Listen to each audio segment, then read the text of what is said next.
பாஜகவிற்கு போதுமான அளவிற்கு பூத் ஏஜென்ட்டுகள் முகவர்களே கிடையாது. 1,00,000 வாக்காளர்களை காணோம் அப்படின்னு சொல்லிட்டோம்னா அதனாலதான் நான் தோத்து போனேன் அப்படின்னு சொல்லிடலாம் இல்லையா? 1,00,000 வாக்காளர்கள் இருக்கா, உனக்கு இருக்கானா? அதான் கேள்வி. உனக்கு யாருமே கிடையாது, நீ நோட்டாவுக்கு கீழே இருக்கிற ஆளு. அது மாதிரி அண்ணாமலை என்ன சொல்றாப்லன்னா 7 மணிக்கு சொல்றாப்புல தேர்தல் முடிஞ்ச உடனே. ஏன்னா அவருக்கு ரிசல்ட் தெரிஞ்சிருச்சு. எண்ணி பார்த்து தெரிகிற அளவுக்கு லட்சக்கணக்கான வாக்காளர்கள் அவருக்கு வாக்களிக்கல. ஏன்னா அவர் கரூர் சட்டமன்றத்துக்கு நின்ற போது வெறும் 5000 வாக்கு சுயேட்சை வாக்கு தான் அவர் வாங்கி இருக்கிறாரு. பாஜக கொடி பறக்கும் போது அனாதையா இருக்கு, கீழே கல்வெட்ட காணா. நிறைய இடத்துல பாரு, நாய் கால தூக்குற இடத்துல பூரா கட்சி கொடி ஊண்டி வச்சிருக்கான். அவமானப்படுத்தினவர் தானங்க அண்ணாமலை. நீங்கள் மறுபடியும் ஆட்சிக்கு வந்தா இந்தியாவே காணாம போயிடும். வி தமிழர்களுக்கு வணக்கம். அரசியல் விமர்சகர் திரு ராஜகம்பீரனோட இணைஞ்சிருக்கோம். வணக்கம் சார். வணக்கம். அண்ணாமலை அவருடைய கான்ஸ்டியூன்சியில் அவர் தேர்தல் முடியறதுக்கு முன்னாடியே, சாயங்காலம் ஒரு 7 மணிக்குள்ள தேர்தல் முடியறதுக்கு முன்னாடியே பார்த்தீங்கன்னா 1,00,000 வாக்குகள் இங்கே இல்லை, அவங்கெல்லாம் பிஜேபியினுடைய பாரம்பரிய ஓட்டு போடக்கூடியவங்கிறாரு. என்ன பாரம்பரியம், எவ்வளோ ஓட்டு, ஏன் அதை அவர் திடீர்னு சொல்கிறாரு? அது பாஜகவிற்கு போதுமான அளவிற்கு பூத் ஏஜென்ட்டுகள் முகவர்களே கிடையாது. அவர்களுக்கு வாக்காளர் பட்டியலை சரிபார்ப்பது அப்படிங்கிறத எல்லா கட்சிக்காரனும் எப்போ செய்வான்னா, எனக்கு தெரியும், பல தொகுதிகளில் நான் களப்பணிகளில் நேரடியாக வேலை செய்தவன். நானே கூட முகவர்களாகவும் இருந்திருக்கேன் பல தேர்தல்களில். அதனால் எனக்கு பூத் ஏஜெண்டாக இருந்த அனுபவம் கூட இருக்கிறது. அதை வச்சு நான் சொல்கிறேன். வாக்காளர் பெயர்கள் சரிபார்ப்பு என்பதை ஒரு வாரத்திற்கு முன்பே அங்கே இருக்கக்கூடிய லோக்கலில் இருக்கிற ஆட்கள் அந்த பட்டியலை வாங்கி, தேர்தல் ஆணையத்திடமிருந்து அந்த பட்டியலை வாங்கி சரிபார்க்கிற வேலையை வீடுபடாக பார்ப்பாங்க. ஏதாவது விடுபட்டிருக்கிறது என்றால் அவர்கள் உரிய தகவலை சொல்லுவாங்க.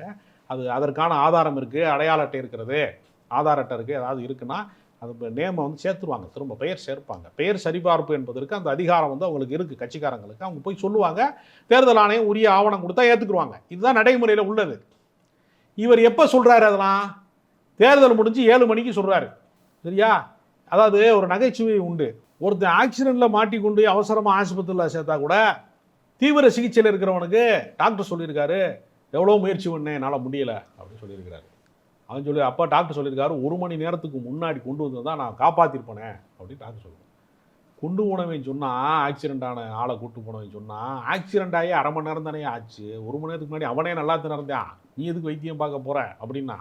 அது மாதிரி அண்ணாமலை என்ன சொல்கிறாப்புலன்னா 7 மணிக்கு சொல்கிறாப்புல தேர்தல் முடிஞ்ச உடனே. ஏன்னா அவருக்கு ரிசல்ட் தெரிஞ்சிருச்சு. எண்ணி பார்த்து தெரிகிற அளவுக்கு லட்சக்கணக்கான வாக்காளர்கள் அவருக்கு வாக்களிக்கல. அவர் என்ன கண்டுபிடிச்சிட்டாருன்னா, தேர்தல் தோல்விக்கு 45 நாள் கழித்து தேர்தலில் எண்ணி ரிசல்ட் வந்த பின்னாடி சொல்ல வேண்டிய தகவலை எதுக்கு நம்ம அவ்வளோ நாள் காத்திருக்கணும், இப்பயே நம்ம டிக்ளேர் பண்ணிடுவோமே. ஏன்னா அவர் தேர்தலில் போட்டியிடுவதற்கே தவிர்த்துக்கிட்டே வந்தார். ஏன்னா அவர் கரூர் சட்டமன்றத்துக்கு நின்ற போது வெறும் 5000 வாக்கு சுயேட்சை வாக்கு தான் அவர் வாங்கியிருக்கிறாரு. பெரிய வாக்கு வங்கி அவர் கிடையாது. அந்த கோபத்தில் தான் செந்தில் பாலாஜி அமலாக்கத்துறை மூலமாக பழி வாங்கி இன்றைக்கு வரைக்கும் சிறைச்சாலையில் அதிகாரப்பூர்வமாகவே பழி வாங்குறாங்க, சட்டப்பூர்வமாகவே பழி வாங்குறாங்க பாஜகவில். அப்போ அவருக்கு வாக்கு வங்கி இல்லை என்பது அவருக்கு தெரிகிறது. ஏன்னா கிளைக்கழகங்கள் கிடையாது.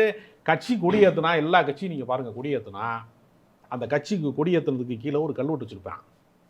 ஒன்றிய செயலாளர் யார், நகராட்சி செயலாளர் யார், எத்தனாம் தேதி ஏற்றுனாங்க கொடிய, எல்லா விவரமும் இருக்கும். பாஜக கொடி பறக்கும் போது அனாதையாக இருக்குது, கீழே கல்வெட்டை காணா. என்னடா காரணம்னு பார்த்தா, கான்ட்ராக்ட்காரனை விட்டு அங்கேயும் ஊண்ட விட்டுருக்காங்க காசு கொடுத்து.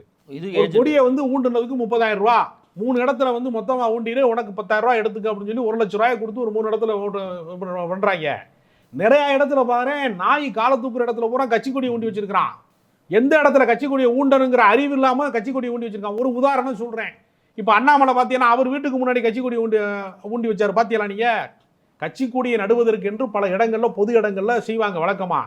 அதுக்கு உள்ளாட்சியில் இருக்கக்கூடிய அனுமதி வாங்கி தான் எல்லாருமே செய்வாங்க. அவர் என்ன செஞ்சார்? அவர் வீட்டுக்கு முன்னாடி அவராக கட்சி கொடியை நட்டு வச்சாரா இல்லையா அவரு? அப்போ இவங்களுக்கு என்னன்னா, விளம்பரம் தான் நோக்கமே தவிர வெல்வது நோக்கம் கிடையாது. ஏன்னா வெல்லவே முடியாது. சித்தாந்தம் தமிழ்நாட்டுக்கு எதிரான சித்தாந்தம். பிறப்பினால் ஏற்றத்தாழ்வு பார்க்கிற, வர்ணாசிரமம் பார்க்கிற, சனாதனம் பார்க்கிற, ஜாதிய வெறியை ஊட்டுகிற, மத கலவரத்தை தூண்டுகிற அரசியல் கட்சியை தமிழ்நாட்டு மக்கள் ஒரு நாள் ஏற்க மாட்டான். அதனால் என்ன பண்ணிட்டான்னா, இவங்க காரணத்தை கண்டுபிடிக்கிறதுக்கு ஒவ்வொரு இடமா போய் பார்க்குறாங்க. இந்த வாக்குச்சாவடியில் ஒரு 18 பேரை காணாம், அந்த வாக்குச்சாவடியில் 7 பேர் காணாம், அப்படின்னு சொல்றதுக்கு பதிலாக, விடுபட்ட பெயர்களை அறிவிப்பதற்கு பதிலாக 1,00,000 வாக்காளர்களை காணோம் அப்படின்னு சொல்லிட்டோம்னா, அதனால தான் நான் தோத்து போனேன் அப்படின்னு சொல்லிடலாம் இல்லையா? ஏன்னா கடந்த தேர்தலில் ஒரு வெறும் 37,000 வாக்கு தான் வந்து பாஜக வாங்கி இருக்கிறது. தனித்து சுயேட்சை. ஆமா, அப்ப அவங்களுக்கு அதிகபட்ச வாக்கு வங்கி அவ்வளவுதான். அதனால இதுல இன்னொரு கேள்வி என்ன வருதுன்னா, 1,00,000 வாக்குன்னு சொல்றாரு. ஆனா மக்கள் யாருமே வந்து என் வாக்கு இல்லை அப்படின்னு யாருமே ரோட்டுக்கு வரவே இல்லையே. அதுதான் ரொம்ப முக்கியமான பாயிண்ட் நீங்க சொல்றது.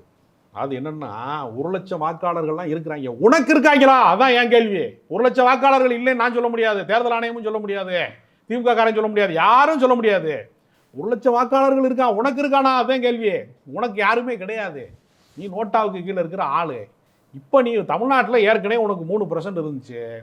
நீங்கள் பண்ண அட்டூழியத்தில் இந்த வெள்ள பேரிடருக்கு வந்து நிதி கொடுக்காம விட்டதில் நாங்கள் என்ன ஏடிஎம் மிஷினாக வச்சுருக்கோம்னு நிர்மலா சீதாராமன் கேட்டதுக்கு பின்னாடி, திமுறா பேசுனதுக்கு பின்னாடி, ஜிஎஸ்டியை திருப்பி தர முடியாதுன்னு சொன்னதுக்கு பின்னாடி, தமிழ்நாட்டு நலன்களுக்கு எதிராக தொடர்ந்து பேசுவது மட்டும் இல்லை, இதே அண்ணாமலை என்ன சொன்னார், நீட் தேர்வை வந்து கொண்டு வருவோம், அது யாராக இருந்தாலும் நாங்கள் விட மாட்டோம்னு மறுபடியும் சொல்கிறாரு.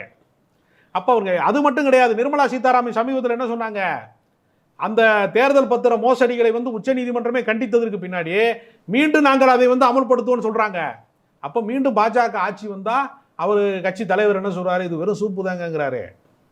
ஆனால் இங்கே இவங்க என்ன சொல்கிறாங்கன்னா, இன்னொரு இது வெறும் ட்ரெய்லரே பயமாக இருக்குது எங்களுக்கு. நீங்கள் மறுபடியும் ஆட்சிக்கு வந்தால் இந்தியாவே காணாமல் போயிடும். முகலாயர்கள் வருவதற்கு முன்னாடி இந்தியா கிடையாது. 500க்கும் மேற்பட்ட சமஸ்தானங்கள் இருந்தது. அவன் வந்து என்ன பண்ணா, அவனுடைய நிலப்பரப்பை அதிகப்படுத்துவதற்காக அல்லது அவனுடைய ஆட்சி அதிகாரத்தை வந்து ஒருங்கிணைப்பதற்காக அவன் தான் 500 சமஸ்தானத்தையும் ஒன்றாக்கினான். அதுக்கு ரயில் பாதை அமைத்து, அதுக்கு தாலுகா ஆஃபீஸ் அமைச்சு, அதுக்கு நீதிமன்றம் அமைச்சு, நிர்வாக கட்டமைப்பை உருவாக்குனது பிரிட்டிஷ்காரன். அப்போ இந்தியா என்கிற வடிவத்தை இவங்க சொல்கிற அந்நிய படையெடுப்புங்கிறான் பாருங்க, இவங்க தான் உருவாக்கி தந்திருக்கான். அதுக்கு முன்னாடி என்ன பண்ணுவான், சேரன் வந்து சோழன் மேலே வந்து படையெடுப்பு நடத்துவான், சோழன் வந்து பாண்டியன் மேலே படையெடுப்பு நடத்துவான். அப்போ சிந்தப்பட்ட ரத்தம் யார் ரத்தம்? புறநானூற்று புகழ்மிக்க தமிழினம்ங்கிறான். அவன் சேரன் சோழன் அடித்தது தானே புறநானூறு. அப்போ பங்காளிகளுக்குள்ளே சண்டை போட்டு சொந்த ரத்தம் சிந்தப்பட்டதை தான் இவன் வரலாறு வீரம்னு சொல்லிட்டு இருக்கான். அப்போ பங்காளியை கொண்டிருக்காங்க, அதான் உண்மை. இது தெரியாம தான் அந்த நாம் தமிழர் கட்சியிலாம் நாங்கள்லாம் ஆண்ட பரம்பரை, நாங்கள்லாம் எப்படிப்பட்ட ஆள் தெரியுமா, ராஜராஜ சோழன் ராஜராஜ சோழ காலத்தில் தான் வர்ணாசிரமே வந்திருக்கு. அதுவே தெரியல இந்த முட்டாப்பயல்களுக்கு. அவன் சொல்கிறான் ராஜராஜ சோழன் எப்படி வாழ்ந்தாரு தெரியுமா, என்னடா வாழ்ந்தாரு, வரலாறு தெரியாதவங்க இவங்க பூராமே. அதனால் இவர்கள் வந்து இந்த போலி பெருமையை, பழங்காலத்து பெருமைகளை பேசுவதன் மூலமாக இவன் வந்து திரும்ப திரும்ப ஒரு விஷயத்தை சொல்லிக்கிட்டே இருப்பான். அதில் உண்மைத்தன்மை இருக்காது. பாஜகவை பொறுத்தவரையில் அவனுக்கு கடந்த காலமும் தமிழ்நாட்டில் கிடையாது, எதிர்காலமும் கிடையாது. இதில் இறுதியாக ஒரு கேள்வி வருது என்ன அப்படின்னா, தேர்தல் ஆணையம் முழுக்க முழுக்க மத்திய அரசாங்கத்தின் கட்டுப்பாட்டில் இருக்குது, அதாவது மோடி அரசாங்கத்தின் கட்டுப்பாட்டில் இருக்குது. இதை தேர்தலில் பேர் விடுபட்டிருக்கு, இது ஒரு சதி அப்படின்னு சொல்லி அண்ணாமலையும் சொல்கிறாரு, தமிழிசையும் சொல்கிறாங்க, அதே மாதிரி இன்னும் இருக்கக்கூடிய சில பிஜேபி கேண்டிடேட்னு சொல்கிறாங்க. இப்போ இவங்க எல்லாரும் சேர்ந்து மோடிக்கு எதிராக போர்க்கொடி தூக்கியிருக்காங்களா? ஆமாங்க, மத்திய அரசுக்கு எதிரான குற்றச்சாட்டை வந்து திமுக சொன்னால் அது மோடிக்கு எதிரான குற்றச்சாட்டுன்னு சொல்கிறீங்க. அதே பாஜக சொன்னால் மட்டும் அது மோடிக்கு எதிரான குற்றச்சாட்டுன்னு தானே அதில் வந்து அர்த்தப்படுத்த முடியும் நம்ம. அப்போ நம்ம வந்து என்ன செய்கிறாங்கன்னா, பாஜகவுக்குள்ளேயே ஒரு யுத்தம் நடக்கிறது. மாநில கட்சிகளை வந்து மாநில கட்சிகளாக இருக்கக்கூடிய திமுகவை தான் வந்து பாஜக ஏற்றுக்கொள்ளலை, மதிக்கலை நம்ம நினச்சிட்டு இருக்கான். இங்கே இருக்கக்கூடிய மாநில பாஜகவே அவன் கன்சிடர் பண்ணுறது கிடையாது. அவங்க ஒரு ஆளாகவே இவங்க கன்சிடர் பண்ணுறது கிடையாது, எடுத்துக்கிறது கிடையாது. ஏன்னா ரோட் ஷோங்கிற பேரில் இந்தியாவினுடைய பிரதமரை, 1000 கருத்து வேறுபாடுகள் இருந்தாலும் இந்தியாவினுடைய பிரதமரை ரோடு ஷோ என்கிற பேரில் கூட்டமே இல்லாத இடங்களில் பூரா கொண்டு வந்து விட்டு, வெறும் பொட்டல் மைதானங்களில் வெறுமனே ஆளுகளை வாடகைக்கு பிடிச்சி கொண்டு வந்து விட்டு அவமானப்படுத்தினவர் தானங்க அண்ணாமலை. அப்போ வந்து அவங்க வந்து என்ன செய்வாங்க, அப்போ நீங்கள் குற்றச்சாட்டு சொல்ல சரியாக தானே இருக்குது. அப்போ மோடிக்கும் அண்ணாமலைக்கும் பகைமை என்று எடுத்துக்கொள்ளலாமா? அதை நம்ம அப்படி எடுத்துக்கொள்ள முடியாது. ஆனால் அவங்க என்ன செய்கிறாங்கன்னா, தங்கள் தோல்வியை மறைப்பதற்காக ஏதாவது ஒரு காரணம் வேண்டும். அந்த காரணத்தை முதலிலேயே கண்டுபிடிச்சிட்டாங்க. 45 நாள் கழித்து ரிசல்ட் வர்றதுக்கு முன்னாடியே நான் தோற்றதுக்கு காரணம் தேர்தல் ஆணையம் தாங்கிறான். நியாயமாக தேர்தல் ஆணையம் குறித்து எதிர்க்கட்சிகள் தான் இப்போ கடுமையான கருத்துக்களை சொல்லிட்டு வர்றாங்க. இவனும் அதை சொல்ல ஆரம்பிச்சிட்டாங்க, பாஜக காரனும் அதை சொல்ல ஆரம்பிச்சிட்டாங்க. உங்களுடைய நேரத்துக்கு கருத்துக்கு ரொம்ப நன்றி சார்.